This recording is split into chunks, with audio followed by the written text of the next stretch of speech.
বিকেলবেলা একটু ঘুরতে বেরিয়েছিলাম, তো আজকে আর গাড়ি নিয়ে যাইনি, হেঁটেই গেছিলাম। তো আমাদের এখানে মাঠের দিকেই গেছিলাম, ওই জন্য হেঁটেই গেছিলাম। তো ভাবলাম তোমাদেরকেও একটু ঘুরিয়ে দেখানো যাক। রাস্তায় না অনেকটাই কাদা ছিল, বৃষ্টি হয়েছিল যেহেতু। দেখো কত ছোট নারকেল গাছ, আর এত ছোট নারকেল গাছে কত নারকেল হয়েছে, হাত দিয়েও পারা যাবে।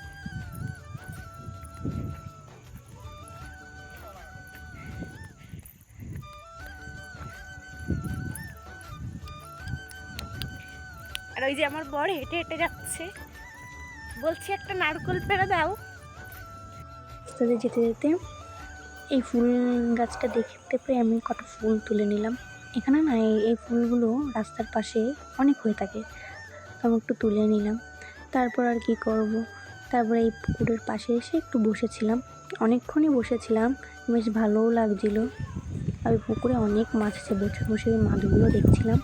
তো দেখতে দেখতে দেখেই একটা বাচ্চা এসছে, মানে বাচ্চাটাকে দেখে ভালো লাগলো, তাই একটু ভাবলাম ওর ভিডিও করে নিই। সে ওই কী টুপি আছে, ওই টুপি পরেছিল। তারপরে আর কী করবো, বসে টসে আমরা এই ফুচকার দোকানে চলে এসেছি। তারপরে আমি এখানে ফুচকা খাচ্ছিলাম, বলেছিলাম একটু ভালো করে ভিডিও করতে, তো ভালো করে করেনি ভিডিও করতে।